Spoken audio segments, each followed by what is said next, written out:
You think you're forgettable? You think you're the nice option she can replace in a day. But the truth is, you matter more than you realize, just not for the reasons you've been begging her to see. Because right now, you're trying to matter by proving, by performing, by persuading. And that's exactly why you feel disposable. Listen, the pain you feel isn't just heartbreak, it's humiliation. It's that quiet sickness in your stomach when you check your phone and there's nothing. When you replay the last conversation like it's evidence in court. When you tell yourself, if I say it the right way, if I show her how good I am, she'll finally understand.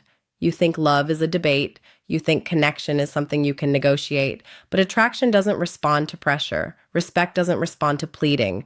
And a woman's nervous system does not relax around a man who's not relaxed in himself. If you need reminders like this, if you need truth when your emotions start lying to you, subscribe. Not for me, for you. Because your weakest moments don't need more hope. They need clarity. They need a voice that pulls you out of the fog and puts you back in your spine. Here's the thesis. Here's what it really means when I say you matter more to her than you realize. You matter when you become a stable signal in a world full of noise. You matter when your presence feels like leadership, not like need. You matter when you stop trying to be chosen and start living like a man who chooses. And before you argue with me, before you say, no, she doesn't care, she left, she moved on, she's cold, good. Let's talk about it. Because you've been trapped in a misconception that's killing your self-respect. The misconception is this. If she really valued me, she would make it obvious. No delays, no mixed signals, no uncertainty. That sounds logical, that sounds fair. But life isn't a courtroom, and people aren't always honest with their behavior, even when they're honest with their feelings.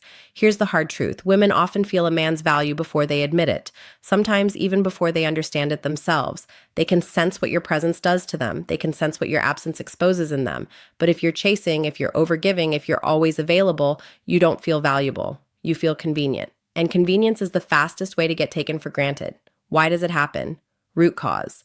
Because a lot of women aren't just looking for a man they like. They're looking for a man they can trust, not with secrets, with reality, with life, with emotional stability, with direction. And when you show up like a man who's emotionally unstable, one day confident, the next day spiraling, one day I'm good, the next day writing an essay, her system reads you as unsafe.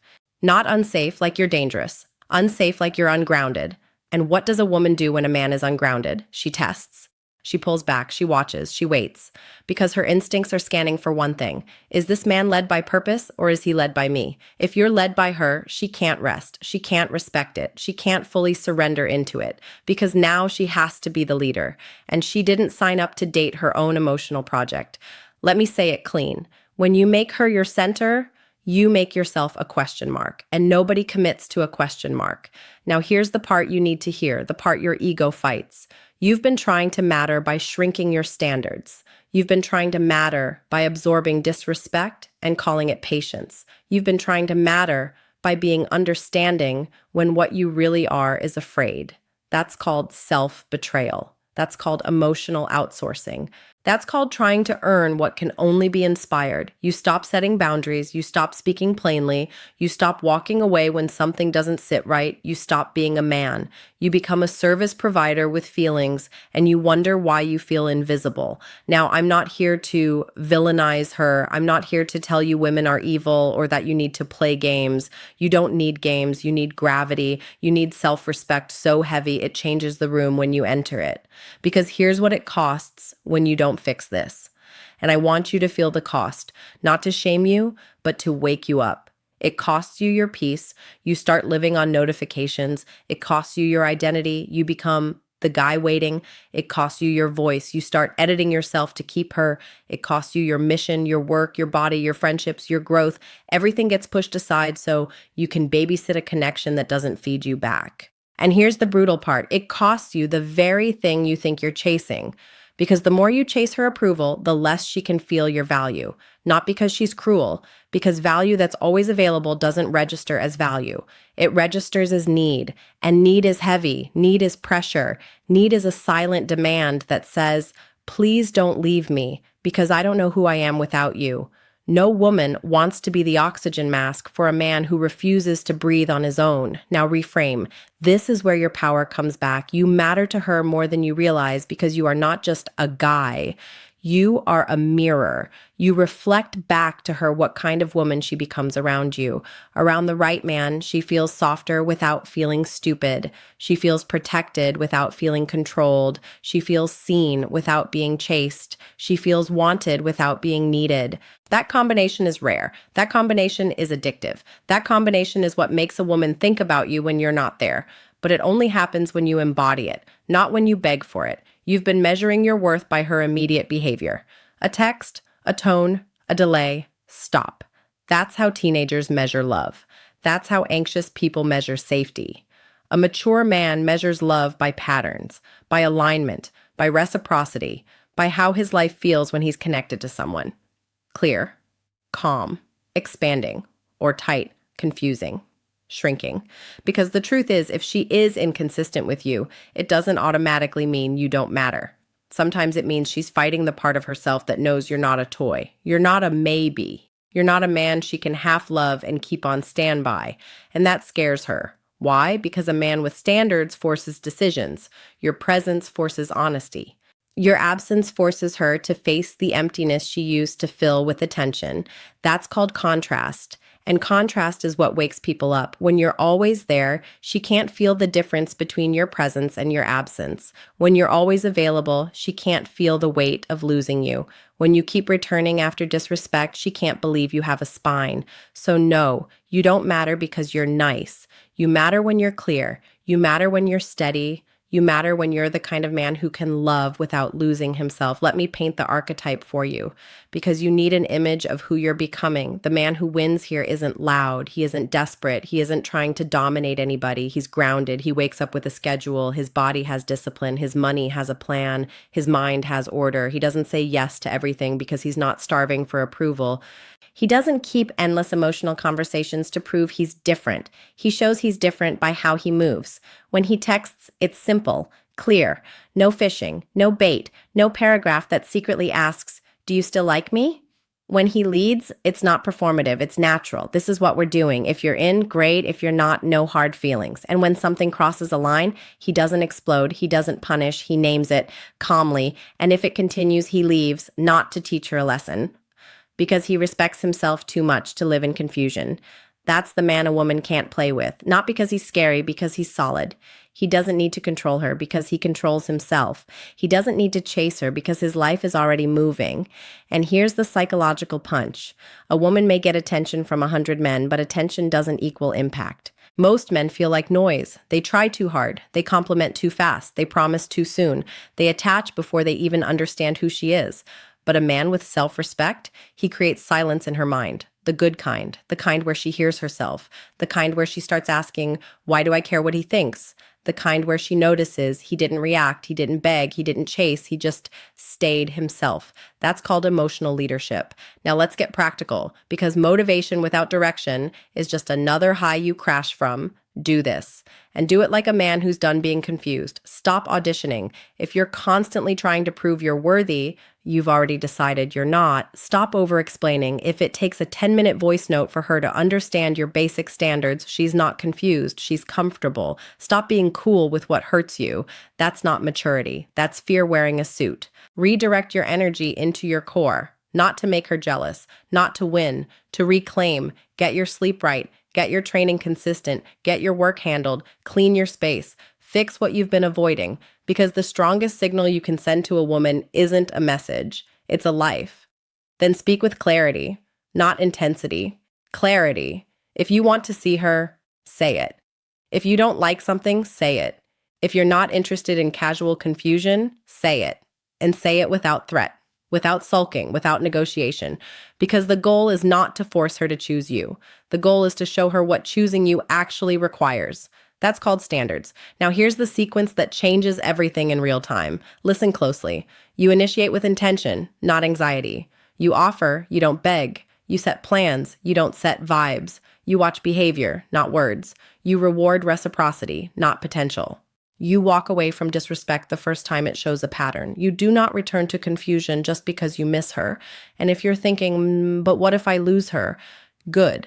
Let's kill that fear. If she can be lost because you asked for respect, she was never yours. If she disappears because you stopped chasing, she wasn't attached to you.